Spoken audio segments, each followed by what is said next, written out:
Today, I'm going to walk through the fast track program that's going to help you lose 10 pounds in the next few weeks, all without having to sacrifice your favorite food, give up your family time, or the weekends. I'm Doug and I lost 50 pounds in 4 months back in 2018. And since then, I've helped hundreds of guys all around the world to get in the best shape of their life. Before we get into it, let me say that each of the steps in the fast track program I'm going to take you through today are equally important. So I want to make sure that you do two things. Firstly, watch the video right to the end. And secondly, implement everything. You can't just cherry pick the bits that you like and ignore the bits that you don't. Step number one is that we need to get you in the right mindset. Because if you want to lose 10 pounds as fast as you possibly can, you need to understand that this is going to be hard and it's going to require some sacrifice. Think about it this way. What you've done up until now hasn't got you what you want.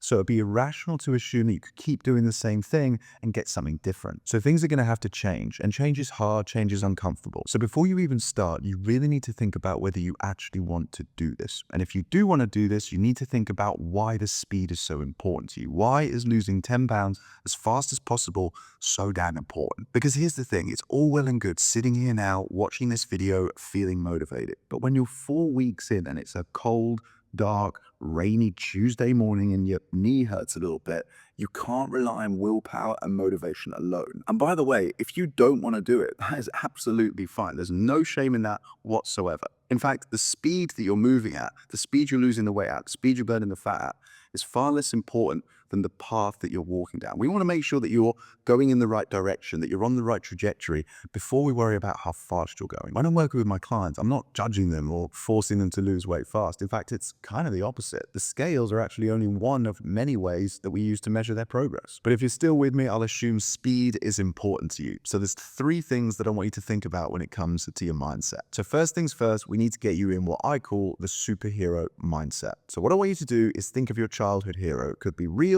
or it could be fictional. And then I want you to ask yourself these questions. How would your hero act day to day? What would their habits be? How would they work out? Would they blame other people from their problems? What would they eat? Who would they hang around with? What we're trying to do here is get into the mindset of your superhero, because we can get into that mindset if we can answer these questions that I just rattled off there. You can start to think, act, and most importantly, behave like them.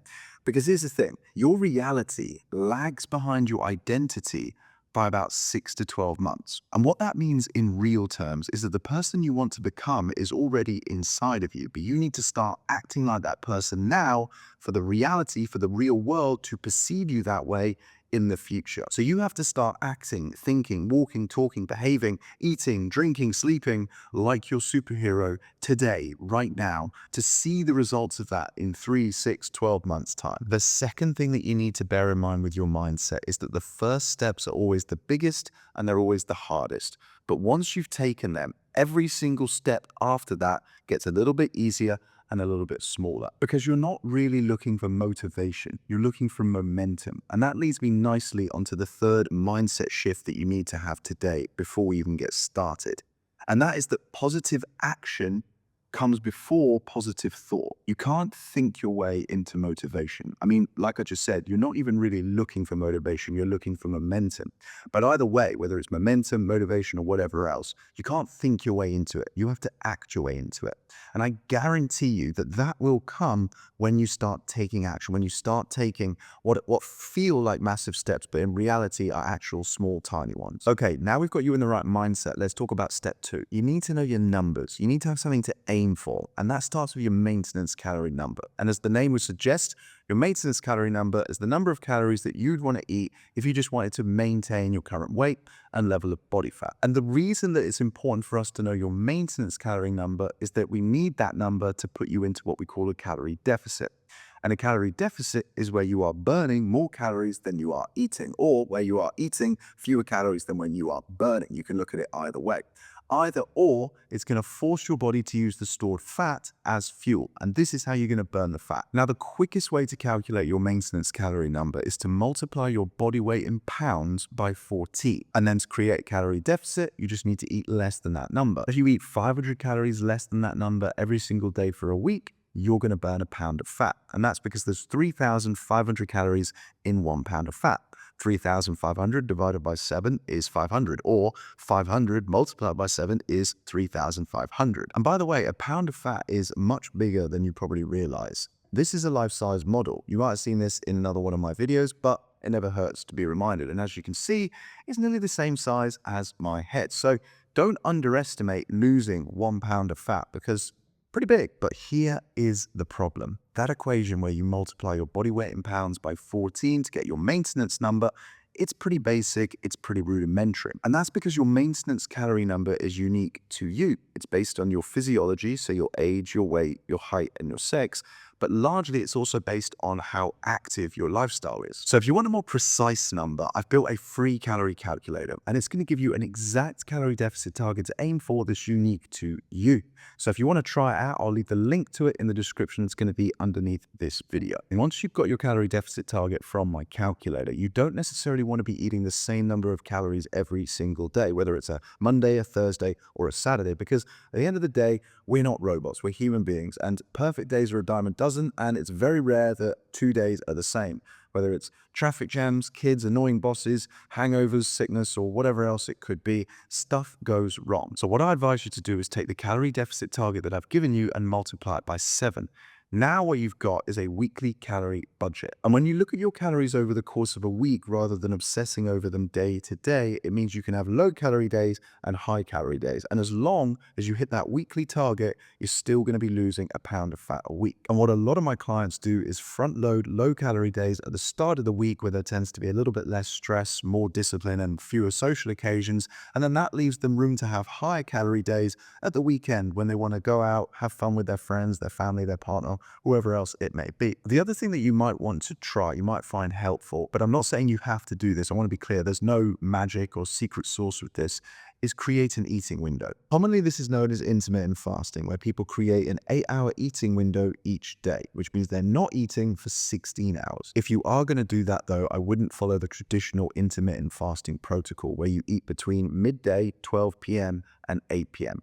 And the reason for that is if you eat later in the day, it's going to disrupt your sleep. And sleep is the foundation of your health. So what I would do instead is start eating earlier in the day, let's say 8 a.m., and finish eating at 4 p.m. So you're still creating that 8-hour eating window, you're just moving it slightly forward in the day. Again, though, I want to be crystal clear when I say this. There is no magic and there is no secret sauce with this. You might just find that it helps you. Okay, so we've got you in the right mindset. We've talked about how much you should be eating, and I've given you a few insights into how to eat. Now let's talk about what you should be eating. And by the way, if you haven't already, now would be a great time to tap that subscribe button. So in step 3, we're going to talk about protein, fiber, and water. You want to be eating a high protein diet. Now, we've all heard that protein helps us to build and then maintain lean muscle, but what most people don't realize is that it's a powerhouse when it comes to fat loss. And that's because protein is the most satiating of the 3 macronutrients out of the protein, carbs, and fat. It fills you up the most. It's the hardest for your body to process,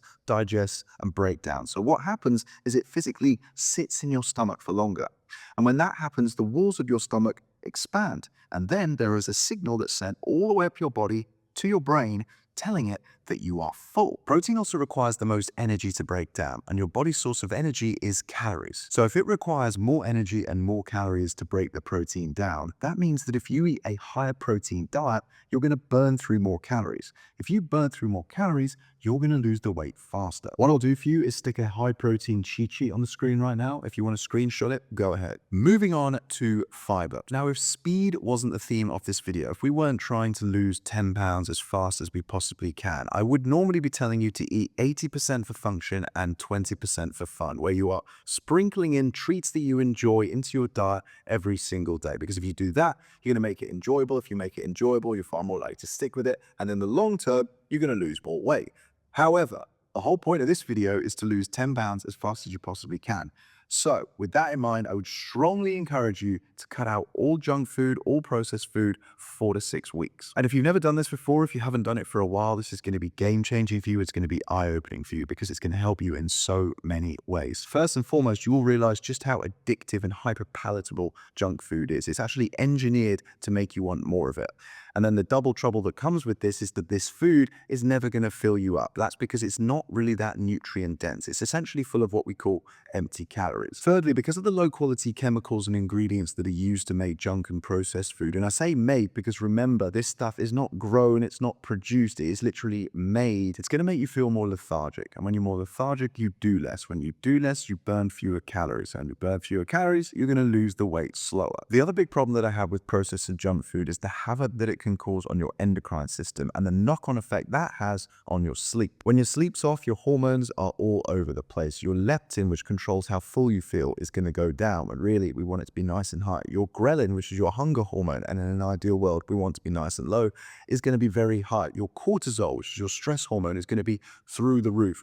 In other words, you're going to be making a lot of decisions with emotion, not logic. And when that happens, that's when things tend to go awry. Suddenly, all the consistency, all the willpower, all the discipline, all the motivation will go out the window and you'll be sat there stuffing your face full of junk. And of course, processed and junk food is absolutely terrible for your gut health, leading to more inflammation, bloating, and damage to your gut microbiome. So hopefully I've sold you on the idea of giving up processed and junk food for the next 4 to 6 weeks. Like I say, I'm not saying you have to give this up forever, but if you can just commit to this like you would commit to dry January, let's say, you are going to see such a profound change, not just in terms of how you feel, but also in terms of how you look. And then instead, the whole purpose of this point, which I'm only just getting to now, is that I want you to focus on whole, high fiber foods. These are going to help fill you up. They're going to reduce your cravings. They're going to improve your gut health. They're going to reduce inflammation and bloating. They're going to make staying within your calories so much easier.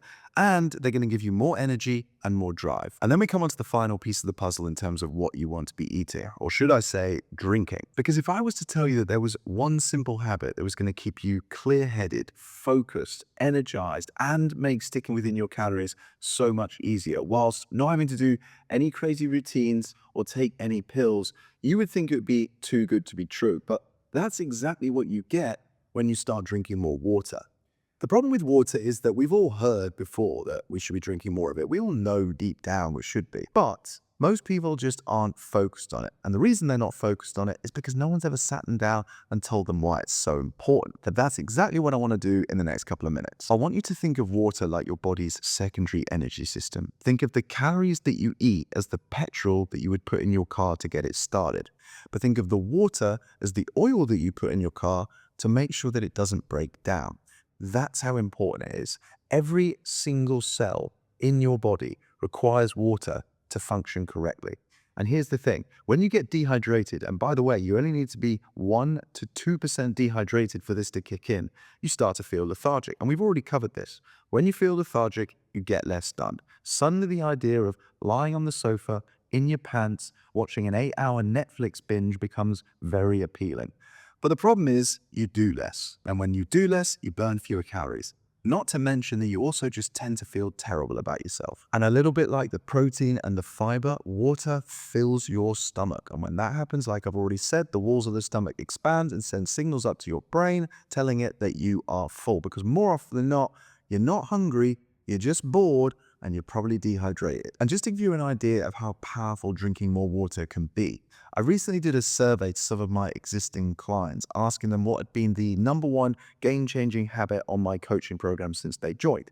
And over 50%, yes, over 50% said that it had been drinking more water. It's so simple, it's so in our face that I think we often overlook it. It's not sexy, but it works. And speaking of in your face, if you struggle to drink enough water, if you just forget, which I think is most people's issue, just make sure that you've got the water in front of you. You can't see it right now, but there's actually a 2-liter bottle of water on the corner of my desk. And this bottle of water rarely leaves my eye line. And that's the most important thing. It doesn't have to be sat here right in front of me. That would be a little bit impractical if I wanted to work on my laptop or film content today. But what you can do is just put it in your periphery vision. And I guarantee you, as long as it's in your periphery vision, you will think about it more. And when you think about it more, you will drink more. Even me, right now, sitting here, talking to my iPhone about drinking more water is making me want to drink more water. And this is such a high leverage habit, such a high leverage activity because of all the amazing downstream benefits that you get from it. Speaking of high leverage habits, let's move on and talk about step number 4, which is your sleep. I used to think that there were 3 equally important pyramids when it came to our health and our fitness: movement, nutrition, and sleep. But the older I've got, the wiser I've got, the more clients that I've worked with, the better results I've helped them to achieve, the more I've realized that it is a little bit like a pyramid. That's what a pyramid looks like, with sleep being at the bottom and nutrition and movement being equal parts above it. If you don't have the sleep, everything else will fall down. Sleep is when your brain and your body reset and recharge, but it's also when all of your hormones are brought back into balance. And bad sleep, particularly chronically bad sleep, is really going to impact your stress levels, your energy, and how hungry you feel. And in reality, what that looks like is it's going to make it almost impossible for you to stick to this program, for you to lose those 10 pounds as fast as possible. Everybody talks about getting 7 to 9 hours of sleep a night, but truth be told, we're all different, and we all need a different amount to be able to perform at our best. But let's be realistic here. Sleeping 9 hours a night is a little bit of a pipe dream. Sounds like something out of a fancy novel to me. I mean, I'd love to do it, but there's absolutely no way I am. Whether it's because of kids, a busy job, or just because you're more distracted on your phone late at night. So rather than worrying about your sleep quantity, I would focus more on your sleep quality. And to do that, we want to optimize your sleep environment. So you want your bedroom to be as cold, dark, quiet, and well ventilated as possible. So to do that, I want you to go on Amazon straight after this video and add 3 things to your basket. None of these are going to break the bank, but they're all going to have a huge difference. Number 1 is earplugs, number 2 is a fan, and number 3 is some kind of blackout blind or curtain. Now listen, you can go much deeper down the sleep rabbit hole. Me, for example, I would love to invest in one of those $4,000 8 sleep mattresses. But this stuff is the low-hanging fruit. It's the basics. And if you get this right, you're going to massively improve the quality of your sleep and you're going to get all the benefits from it. And then on top of those 3 simple tweaks that's going to optimize your sleep environment, the other thing that you can introduce to improve your sleep quality is something called the 3-2-1 rule. And this is where you stop eating 3 hours before you go to sleep, you stop drinking 2 hours before sleep, and you come off all your screens an hour before, whether it's your TV, your laptop, or your phone. The 5th and final step of this fast track program is to optimize your movement, because you might have already done the maths in your head and you might be a little bit disappointed. Earlier on in this video, I told you that if you were to eat 500 fewer calories than your maintenance number each day for a week, you would burn a pound of fat. But if you wanted to lose 10 pounds, that would take you 10 weeks. I'm sure you don't want to wait 10 weeks to burn 10 pounds, but don't worry, you don't have to, because what we're going to do is double down on your deficit. So you're going to eat 500 calories less and move 500 calories more. Now what you've done is create a daily 1,000 calorie deficit, which means you're going to burn 2 of these every week, and you're going to lose 10 pounds in just 5 weeks. But you're not going to have to go to the gym every single day, and you certainly aren't going to have to go on long runs. Think about it this way. If you were to train like Arnold Schwarzenegger, for example, and go to the gym 6 days a week for 3 hours at a time, you would only be spending about 10% of your week in the gym. So what you do outside of the gym, the lifestyle that you live, is far more important than what you do in the gym. Now, of course, being a personal trainer and a nutritionist, I'm always going to be an advocate of exercise, and it can have amazing benefits for your physical and for your mental health. But when it comes to losing weight, a lot of people are put off the idea of it because they think they're going to have to do all of this cardio and all of this gym workouts. You don't necessarily have to. Now, if you do want to lose the weight as fast as possible and you are comfortable with going to the gym, I'd recommend that you do 3 45 to 60 minute full body workouts a week. And make sure that you focus on what we call compound movements. These are things like your squat, your deadlift, lunges, hip thrusts, push up, overhead press, chest press, lat pull downs, pull ups, dips, whatever else it might be. These are the exercises that use the biggest muscles in your body.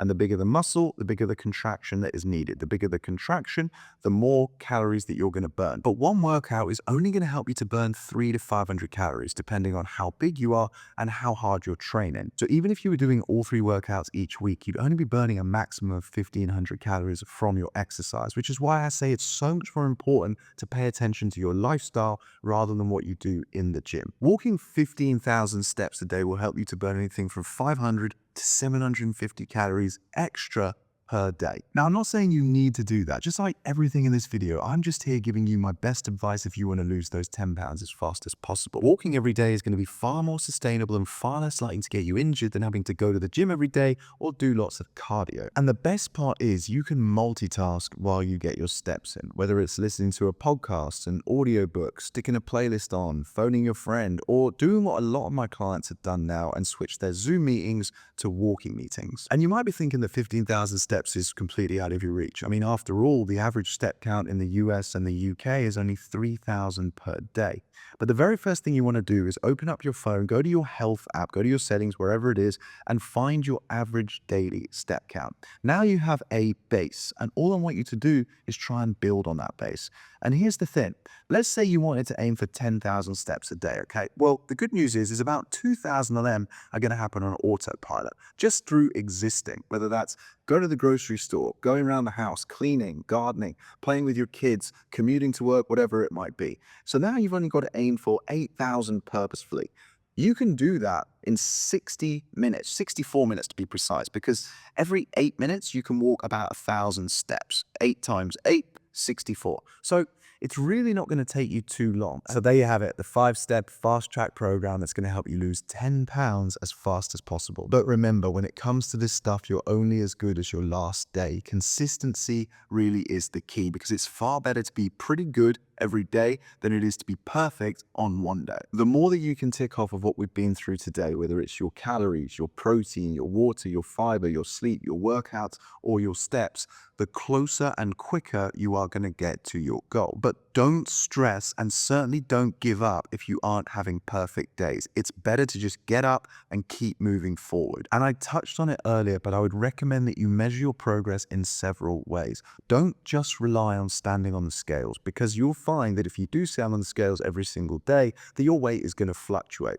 As long as the trend line is going down over time, you're all good. But I'd also encourage you to take regular progress photos, listen out for compliments from other people, and see how your clothes are fitting over time. And if you want to double your chances of losing those 10 pounds as fast as you possibly can, then I recommend that you do this with a friend or a family member, because the accountability, having someone else alongside you who can motivate you when you're not feeling it, and equally you can motivate them when they're not feeling it, is going to really help. Failing that, you can hire a coach and stay the course, because once you've got the proven system, formula, blueprint, roadmap, whatever you want to call it, that helps you to lose 1 pound, you can rinse and repeat it as many times as you want to lose as many pounds as you want. Consistency is what puts all of this together, but accountability and support make it easier. I made this video to give you all the information that you need to succeed, but information without action is nothing. Don't become one of these information junkies who watches 10 YouTube videos in a row, who makes all the plans, who schedules everything out, but then doesn't actually do anything. Remember what I said, the first step is the biggest and the hardest, but as soon as you take that, as soon as you build just a tiny little bit of momentum, every single step after that gets a little bit smaller and a little bit easier. And remember, you are never going to be motivated to start this. Positive action precedes positive thought. So get up right now and do something. Do anything. Do 10 push-ups. Go for a walk. Tell your friend that you're going to do this. Make a plan of how many calories you're going to eat. Use my calorie calculator, and you will start to make progress. If you're overweight and you don't want to be overweight, implement this. So listen, if you're a little bit overwhelmed because we've been through a lot, so I wouldn't blame you if you were and you're not sure where to start, or you're worried that you won't be able to stick to this, then maybe I can help, because I've been where you are and I remember exactly how it feels. But I lost those 50 pounds. I did it in just 4 months, albeit I did it all the wrong way and made every single mistake in the book. But I learned a lot from that, and I've learned even more from coaching hundreds of people for the last 6 years. I do what I do not because I want to help people lose weight. I do what I do because I want to help people to look and feel their best, to have more confidence, and to fill their potential. So if you want to lose your next 10 to 20 pounds, but you want to do it the right way, without any guesswork and with a personalized plan that's going to help you get there as fast as possible, then click the second link in the description that's underneath this video, and you can find out exactly how my coaching program works. Anyway, I'll leave this video here. I hope you enjoyed it, but more importantly, I hope you found it useful. Listen, YouTube is going to chuck another one of my videos up here. I don't know which one it is, but YouTube is a pretty smart cookie, so I would go ahead and watch that one next.